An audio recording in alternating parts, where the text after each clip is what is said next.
Ugliest person who ever tried to holler at you. Say the name first and last. I'ma do my stuff. I'ma do my stuff. I'ma do my stuff. I'ma do my stuff. They not like. Hey y'all, welcome back to my channel. If you're tuning in for the third video, we locked in. Okay, so go ahead and subscribe, like, and leave a comment below on how you feel about my responses. I'm so glad that you're here. I really appreciate you for tuning in. So I want to go ahead and jump in. As you know, I posted a sticker on my Instagram for you to ask me any questions that you were interested in, and I'm going to go through and answer them. I had a lot of repetitive questions like what made you want to do YouTube. That was repeated a lot, so I'm gonna go through and just answer. So the first one is, what is your dream vacation? My dream vacation, I would say, is I want to go to Paris and Hawaii. I want to go to Paris. I've been wanting to go to Paris for a very long time. I've heard really good things about Paris. I've heard that it's expensive, actually, but I've been wanting to go to Paris. Me and my aunt has been planning to go to Paris, but it hasn't been working out. So eventually we'll go though. And Hawaii just looks so beautiful. I want to be around the water. I want to get the full experience. So Paris and Hawaii for sure. That would be my dream vacations. Next, I'm gonna go ahead and answer, what made you want to start YouTube? If you don't, or a lot of you don't know me, I am a very creative person. So I love to create things. I love to make productions, and that's just me. I love to make things come to life. So this was just part of me emptying out like my creative side. So I'm able to make these videos, as I'm working on making them like cinematic. So I'm learning as I go, and it's really fun to me. Like, this is really fun to me. A lot of people was like trying to discourage me, and that's like, it's gonna be hard. You're not gonna like the editing and this and that, but I'm enjoying it. I really am. I really wish I had more time to just focus on YouTube, but of course I have a job. So I'm a teacher, I'm a dance coach, I work at I help at my church as well. So time. So with all the hats that I do wear, it's kind of hard to put my focus on one thing. I definitely enjoy it, but I have to make some money. Okay, and right now, of course, I'm not making money right now on YouTube because I'm just starting, which we need to make sure we get my subscribers to 100, please, at least 100. Right now, I think I'm not sure what number we're at right now, but let's get it to 100, okay? Like, share the video, send it to somebody so they can watch it. Let's run it up, subscribe, because I do really enjoy doing it, but I gotta focus on where my money comes from, which is teaching. But yeah, that's really why I started YouTube. I just really love to be creative, to release my creative side, to try different things and learn the editing, learning how to really make the videos kind of like a show that you want to watch and want to tune into every week. So anywho, that's why. And it's just, I watch Kyra, I watch Aaliyah's Face. I watch them and the way they make their videos and keep it entertaining from beginning to end. And their videos are like an hour or over, and you're like tuned in. And that's what I want. I want to make it entertaining, talk about real life situations, not sugarcoating stuff. Like, I really just want to show my life, because my whole life I was always taught, oh, anything bad you don't want anybody to know, or you're supposed to mask that, or no, I want to show people what I've been through, because some people can relate. Just like my last video, I spoke about my skincare and like my psoriasis and everything, and that really helped somebody because they was like, you know what, I was going through that too, so maybe I have that. So that's just the beginning, you know, that's just an example, but some people may have gone through things that I've gone through, and I want to share that with you so we can grow together, if that makes sense. Okay, anyway, I done chatted about that. The next one says, how do you work at a school and not want to beat them kids these days? Honestly, kids are challenging, yes, and I work at the high school, of course, like I shared, but honestly, when you listen to them and you hear them out and you immediately don't attack them or, you know, discredit how they feel, they respect you. And once they respect you, it's nothing they won't do for you. And they'll try, you know, they'll make sure, even if they slip up and curse in front, they'll be like, oh, I'm sorry, Miss Bella, my bad, because they know I don't play that. So it's really more than, to me, it's more than just teaching. It has to be. If you're there, like, it can't be, it cannot be for the check. You have to be there and have a passion for kids. You have to want to see kids do better. And at our school, you know, they talk down on LaGrange a lot. And, I mean, if you're watching this, you probably said, oh, LaGrange bad, or they got the kids always fighting and this. But a lot of people highlight the bad. Anything we push out good, ain't nobody see that. They don't want to see that. But as soon as, oh, we have a fight, boom, that's shared all on Facebook. It's viral. But we have kids that are scoring mastery. We have kids that are, you know, excelling academically. We have kids that are leaving our school with about 18 credits entering college. But no one discussed that. It's always highlighted that LaGrange is terrible. So that's my passion. My passion is to see them grow, to help them grow, and to help them understand that they're not incapable of learning. Sometimes they learn differently, and I find it interesting to try my best to see how I can get this knowledge through to these kids, and also help them mentally, help them, you know, understand finances, help them understand their emotions, because these kids have a lot of emotion, which stems most of the fights. But now let me pause. I'm not saying, listen to me, I'm not saying that I don't have rough days and that I don't want to curse them out. Yes, sometimes I do, but what helps me get through those days is me looking past that temporary emotion. Okay, so a lot of them, they don't know how to handle any emotion. They don't know if they're feeling some type of way. Maybe that's the only thing they know how to do. You know what I mean? But when you talk to them and coach them through, hey, you're feeling like this, that's valid. But let's work through another way how to get through those emotions or understand those emotions. And once you get through to these kids that way, it's building. It's like building blocks to help them grow as a young lady or a young man. So what helps me is a passion to help students, help these young ladies, help these young men to grow, and be ready to enter the work field, their career, the schooling, whatever they decide to do after high school. You have to remember as a teacher, this is my job. If I don't help this kid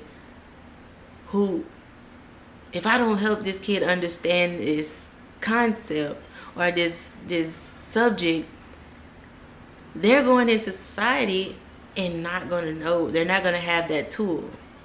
So you have to change your mindset as a teacher, and that's going to get you through.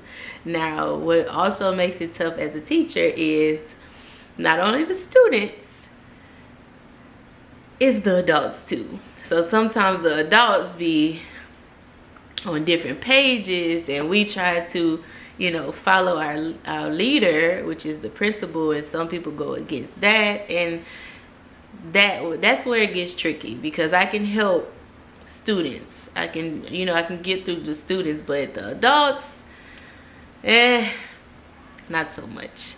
So anywho, that's my answer to that. I hope I answered that question, but it's just the passion to help these students.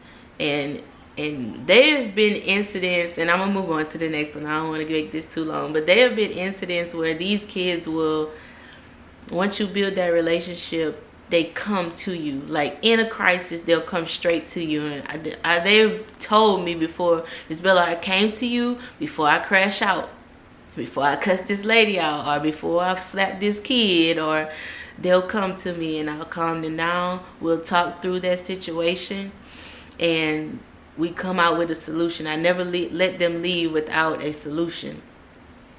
And that helps them, that teaches them, because in real life, they'll be able to use that tool. Okay, I'm going through this, but what's the solution? What can I do? What can I control? So it's been many things. There's children that will come to you and let you know that they're thinking about ending things, and that hits home, because you start to think about, if you have brothers, sisters, children, you will want somebody to help your child or your sister or your sibling. You will want somebody at that school to be a safe place for them. And so I think about that, and I try my best. I'm not perfect at all. I'm not a perfect teacher. I blow up sometimes, and then I have to ask for, apologize to the students. But for the most part, I try to be the person I would want someone to be to my sister if she can't come to me, or she can't get to me, or my mom. I try to be that person, because that means a lot. That means the world. Your positive words to a student could choose the path that they take, So teachers are crucial, and people don't understand that, but teachers are crucial. You understand it when we on them breaks, and then they at your house acting a fool, and you ready for them to go back to school. You understand it then. But anywho, I can talk about that all day. Next, they said, what keeps you motivated and disciplined? Sometimes I'm not at all, but when I do get on track, it is, keeps me motivated. Man, I try to change my perspective on things. Like, instead of thinking, man, why is this happening to me, I think about, okay, what can I learn from this? Or, I try to change the perspective from being negative to try to keep it in positive. It doesn't always work, but that's what I try to do. Discipline, I think about the end goal. So if I'm thinking about my current situation, say like working out, I'm working on that. I'm actively working on staying disciplined with working out. But what drives me to stay disciplined is the end goal. Temporarily, currently, right now, I'm tired. Okay, this is my thought process. Yes, right now, yes, I'm tired. But then once I get there, for one, working out, once you get to the gym, you never leave the gym disappointed. Like, you're not gonna leave the gym like, why did I come here? You leave and you like, okay, I went to the gym, period. You talk to somebody on the phone, you're like, yeah, girl, I'm just leaving the gym. You're proud of that. So I try to think, not let the temporary feeling dictate my future. So I think long term. this temporary feeling, if I decide to lay back down, in the future, I'm not going to reach the goal that I set for myself. And that's another thing. Setting a goal helps with staying motivated and disciplined, because if you have something that you're working towards, it makes sense. But if you don't have anything you're working towards, what the heck? What is it all for? So I think that hopefully that answered that question. Okay, moving on. It says, what subject do you teach? So I teach three different subjects a day. My first one is resource. I am a 10th grade resource teacher. That is so challenging because I'm dealing with different learning disabilities. I'm dealing with ADHD. I'm dealing with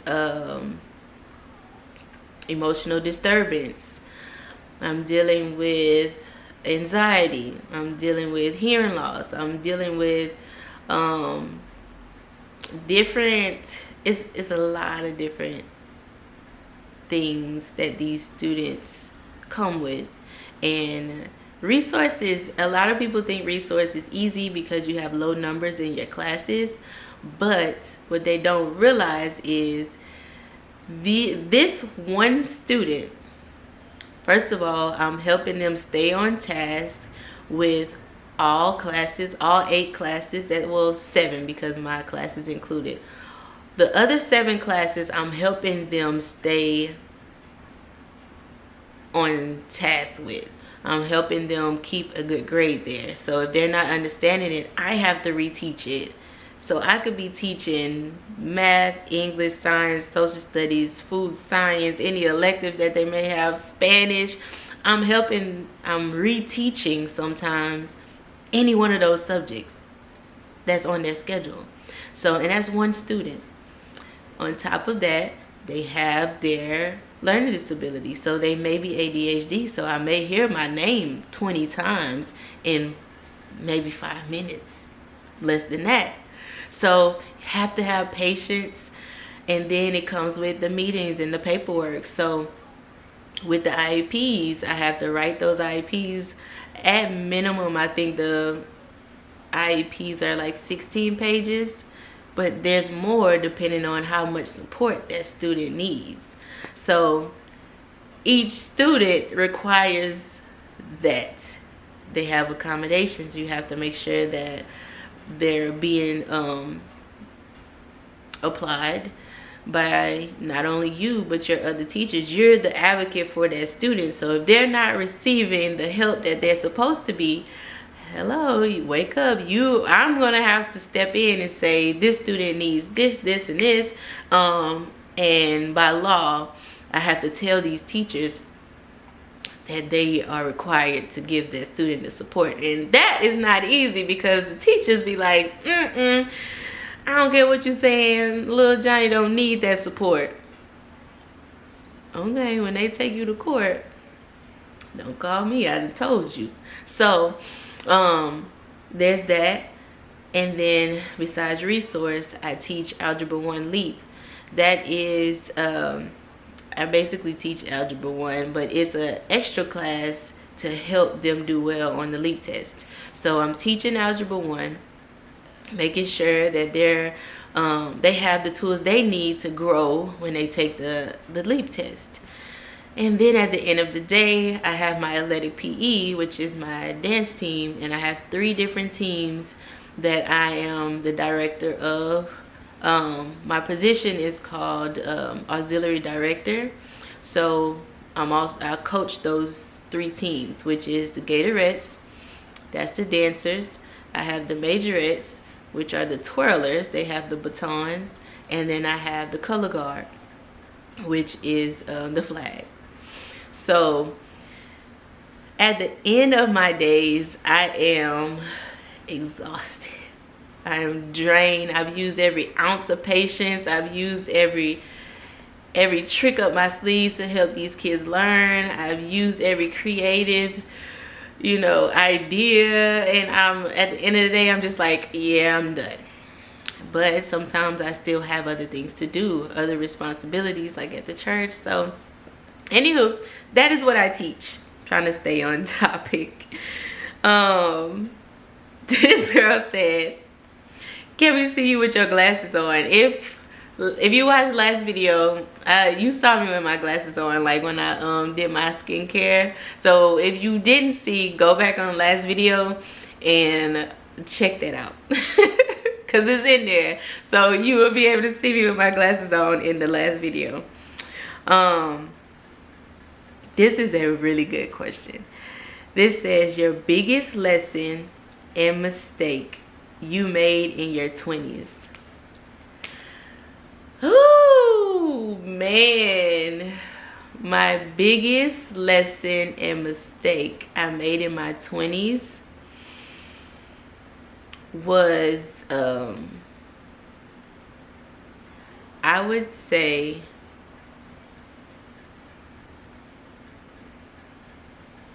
people pleasing, and just tagging along with that, just putting other people before, for one, God and myself, and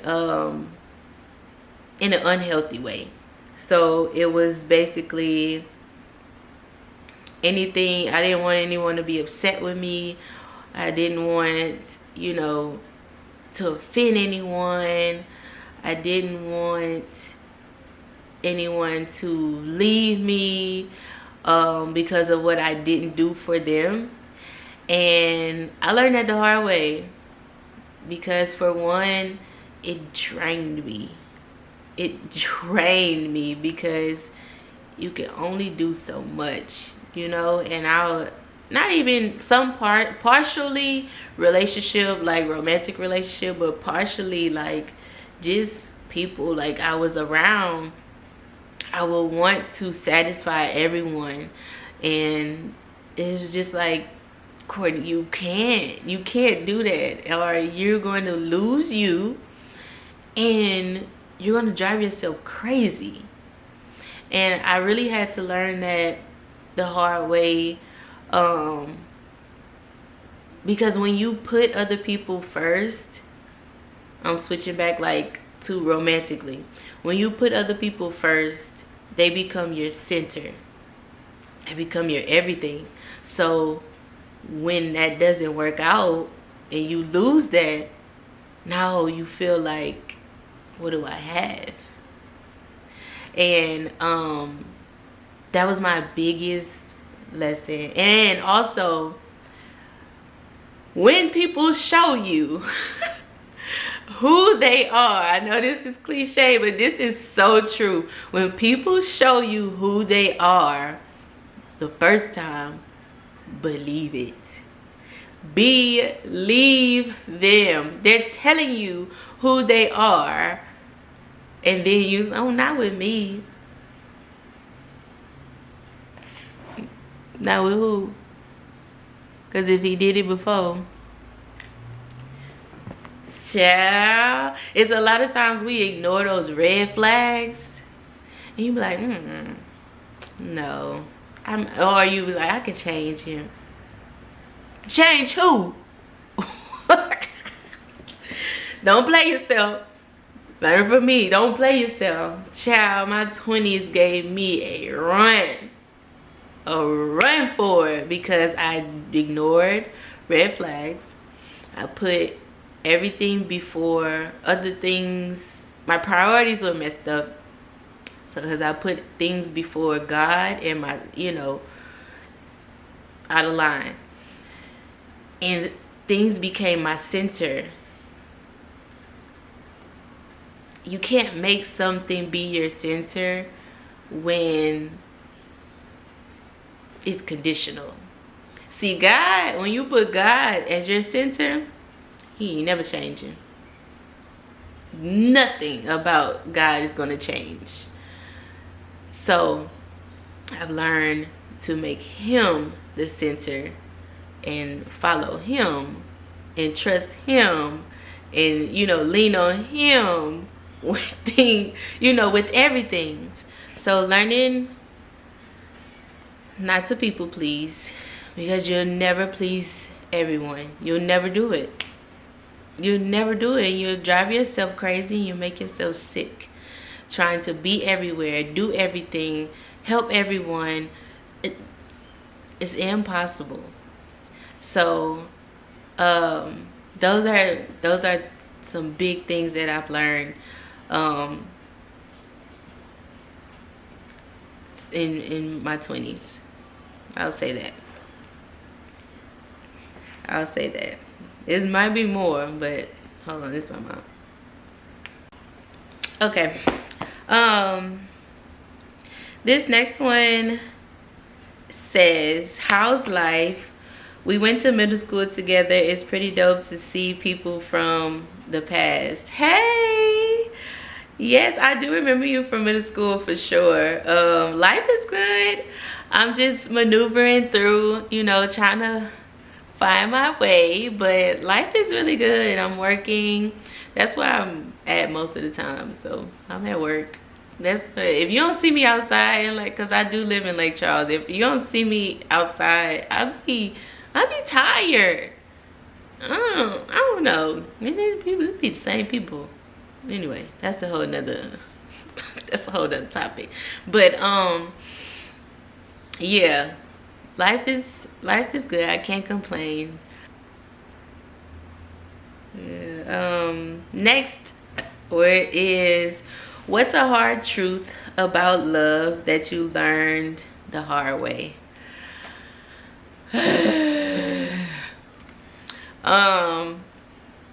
I've learned that if someone wants to be with you, they'll show it. People are gonna do what they want. Like when they say if he wanted to, he would.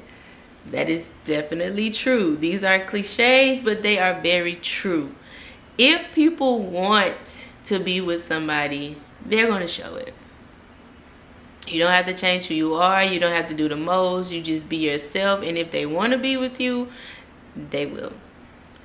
That's a hard truth that I had to learn, because it was kind of like I felt like, okay, I gotta do this, or no, I gotta be me. If you want me, you want me. If not, go on about your business. And that's what I don't like, because people be awakening people's love, and they have no intentions of loving them. Now that we have a chit chat about romance, dating, courtship, engagement, weddings, marriage. We need to have a separate chit chat about all that. But a hard truth is, if they wanted you, they would do what it takes to get you and keep you. You know, you don't have to beg anybody to do anything if they want you. Now, when you're begging, taking breadcrumb, and they're breadcrumbing you, you know, little stuff to keep you around. People gonna do what they want. Plain blank, period. That's a hard truth. And a lot of times I'm gonna say we, because I've done it. We try to see ourselves in others, because that's what really be hurting me, because I'm like, I would never do nobody like that, but that's me. I can't expect me out of somebody else. So that's that. And another hard truth is, love is risky. Love is taking a risk. You can either this can even be the greatest love of your life, or the biggest heartbreak of your life.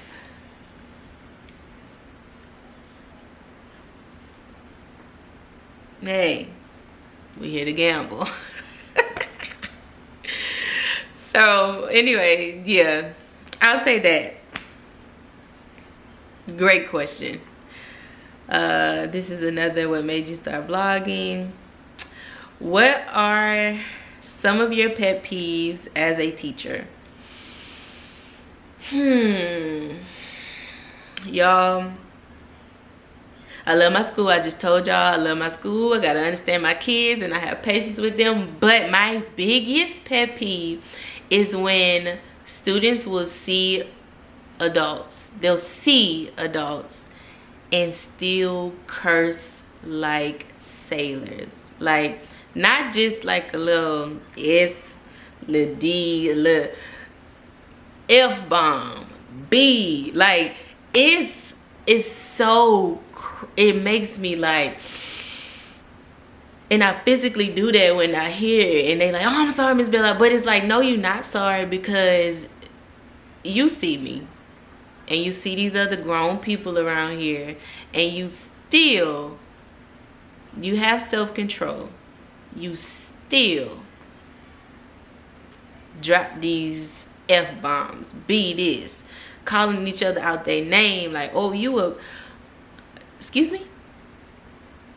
Yeah, that right there. And also, I cannot stand when students come this close to me. Miss Bella, girl, back up. Y'all already come to school sick, passing it along, back up. I can't stand that. But my biggest thing is that cursing. That cursing just drives me up the wall. Oh my gosh. Anywho, let's move on. This is another question. Why did you want to start YouTube? But it also asks, do you want to have kids one day? I do. I think.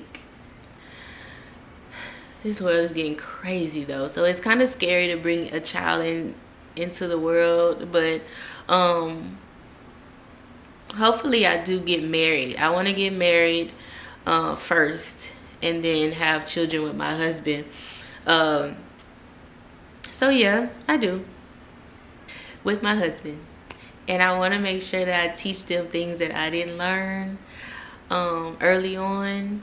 I want to make sure I teach them, you know, I think it'll be cool that my experiences, I can let them know, hey, I went through this. I'm letting you know now, this is the outcome. Steer away from this, and, you know, try to raise them the best that I can. But yes, I do. I think I want a boy first. I want to be a sports mom. I be seeing like the people on Instagram that I grew up with, like I went to school with, and they look so cute.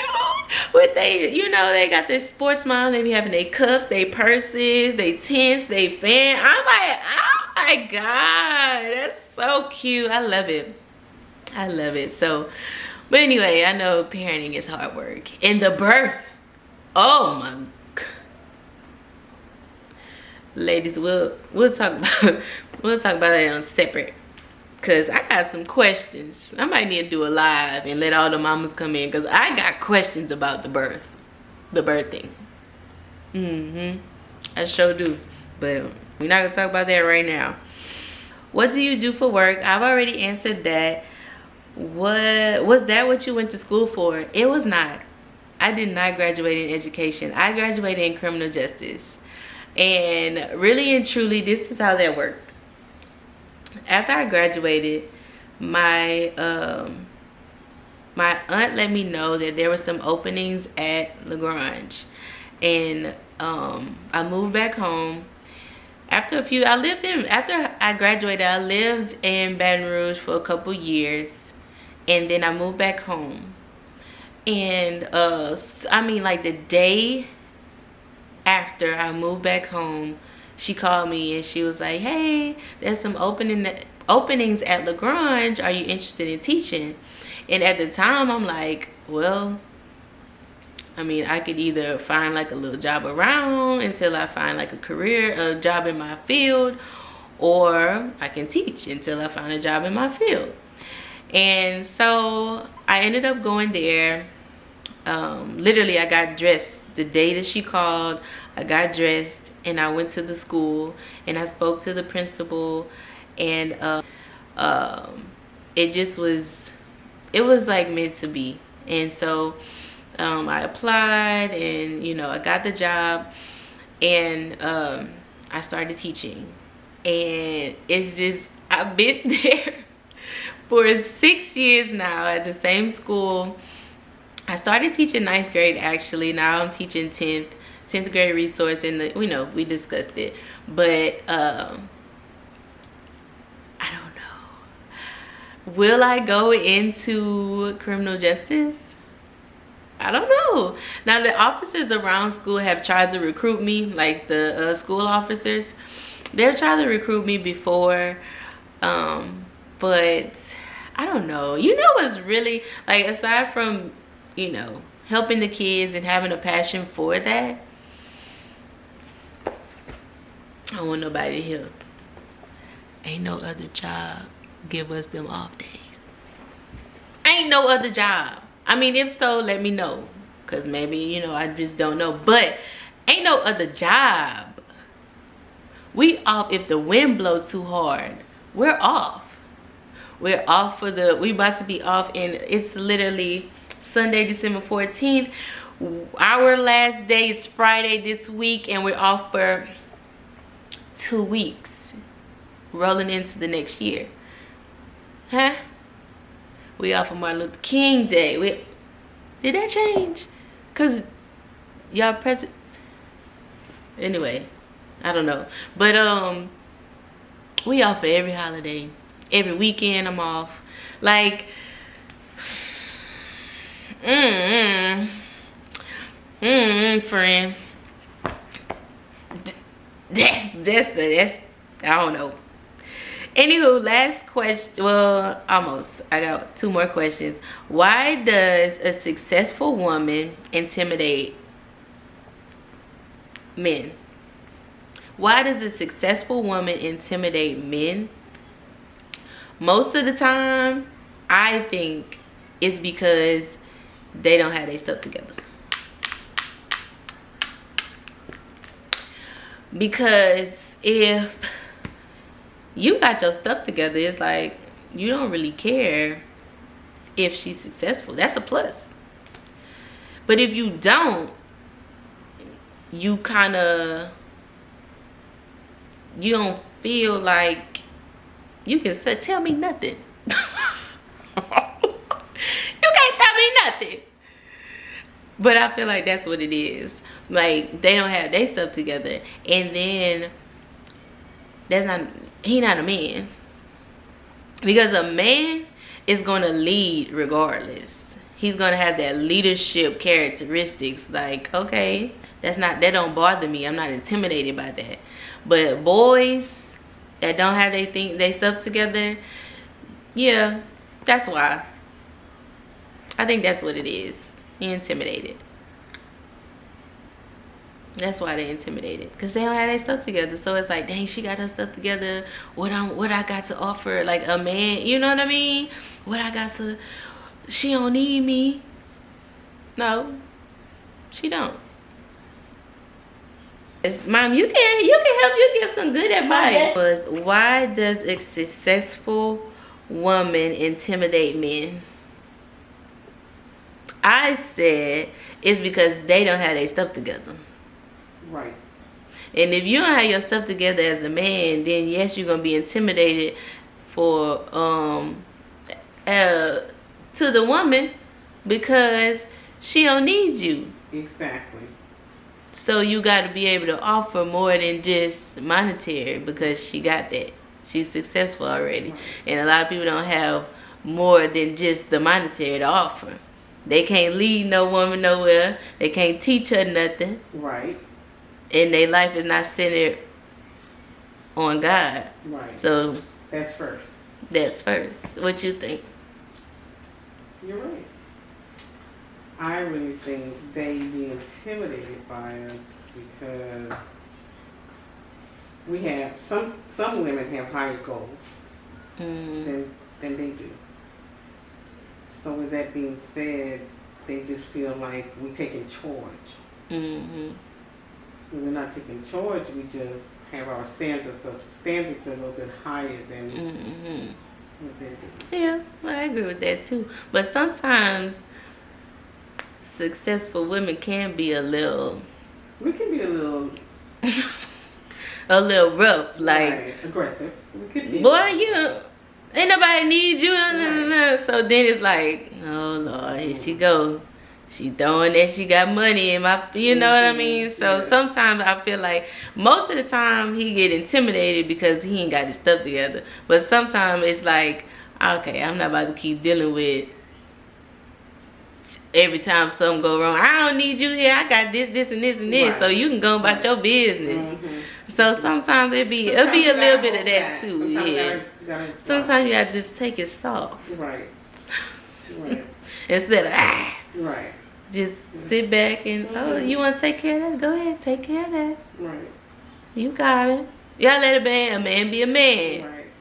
So that's what I think. To this one already. And biggest lesson and mistake you made in your 20s. In my 20s, Mm-hmm. I think with me, I think I should have chose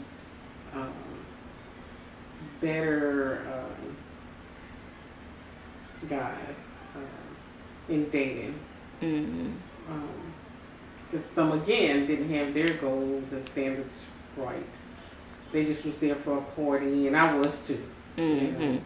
So when you chose the people that you dated, you kind of ignored the red flags. I did. I mean- I just kind of saw the looks, Mm-hmm. and you have to really judge. a That's person hard by though, the cause part. some people be fine, but they be toe up. They be tore up, right? So the looks can be deceiving. The heart is what matters. Because Yeah, the heart matter, but ain't nobody going for no ugly no. no, I don't want that. I state that. I stated it when I was younger, and I still feel the same way. The heart matter, but the looks do too. You know, you marry somebody and you're like, "Good morning." Ugh. So you know, you don't want to know something that got, you know. So but that's true though. I talked about that too. We ignore the red flags. Just be like, oh, he ain't gonna do that with me. I'm a change. Right, it. I'm changing. And You don't change nobody. People do what they want to do. right. Regardless. Now, if they choose to do it, men, if they want to, they will. Mm-hmm. Just like we said the other day, the flowers, I bought some flowers, a beautiful bouquet for $7. Mm-hmm. If people want to, they will. Yeah, you can make a way. If you want somebody, you ain't gonna have to force them to call you or force them And you to. have to tell them, oh, why you didn't get my flowers, why you didn't get my diamonds or whatever. They should already know that, hey, this gonna make her feel good today. Yeah. You know, I'm gonna have to send over. What's a hard truth about love that you've learned the hard way? People can always say, I love you. Mm-hmm. Because that's just a word that people just can splurt out. Like, Mhm. hey, I love you. But you have to know the true meaning of love. Mm-hmm. You know, and I think that was said too easily. Mm-hmm. People just throw it out there. Well, I Just throw love it you. out there because they're waiting for you to say it back, and they really don't mean it. Mm-hmm. But as in growing up, when you get to know that person, then you know that, hey, this is true love. Mm-hmm. Because when you're not there with them, then it's like, oh, I wonder what they're doing. Yeah, because love is a choice. Right. You gotta choose that person every day. Mm-hmm. Because sometimes people get on your nerves. But if you choose to love that person, even if they get on your nerves, I'm still gonna try to, do this or do that and do that. I'm not gonna mess around and mess it up Yeah. because it's the temporary stuff. So yeah, love I think it's a choice for sure. Right. So yeah. Now the last one the people said. What's the ugliest person who ever tried to holler at you? Say the name first and last. I'm not saying that. No, I'm not. but you if you think about it, when you think about that question, somebody do come in mind. It does. Me too. I can go with the last, but not the first and last. Like, I can, you know. I don't even think I know the last. I know one. I think I just know the first thing. I just stopped at that because. Well, they be good people though. They be good people. Really have a good heart. But, you know, again, what we said about... That ain't gonna work. It's not gonna work. You know. If I don't find you attractive, that's like setting up to cheat. Oh, yes, indeed. You're right. Ooh. That's setting up to cheat. We going out. You didn't put your best clothes on, but you still... And I see somebody walk by. Right. Sometimes it's best to be honest. Mm-hmm. If you're not attracted to that person, so. And everybody attracted to somebody. Right. But there's nobody that looks in a mirror and says, I'm just ugly. Nobody. Nobody says that. Because after they get a haircut, or even the girls, even if they get their hair done and they get their tea clothes on, then they feeling themselves. You know, they're not thinking that they don't look good. So even the people that don't look the best, that we don't think look the best, we don't think that they look the best. In their heart, once they get dressed and hair groomed and all that, they think themselves. Mm-hmm. But anyway, them people said name first and last though. I could go with last. And you know what, I'm not even going to do that because maybe somebody might put that together. So I'm just going to say that I did date someone that wasn't like that. You know. I didn't date. And I didn't date them, really. You're right. I didn't date them. Yes, you did. They tried to talk to me. But, and I didn't feel like I wanted to hurt anybody's feelings. So... I know I did. Well, I didn't date them, but they tried to talk to me, and I'm like... You just said no. You just said no. What the... I can say the initials. Yes, so let's do that. JL.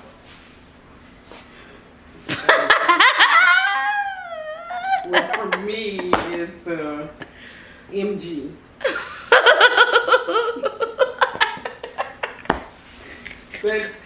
That's good. You hit that good. Oh, well, that's it. So that way nobody can feel bad about she really thinks that Imagine like if somebody watching it and they say, dang, that's my initials. Oh well. I mean, say no names. So anyway, thank you y'all so much for watching. I answered all of the questions. Most of the other ones was just repetitive. So thank you for watching, and y'all keep an eye out for my next video. All right, bye.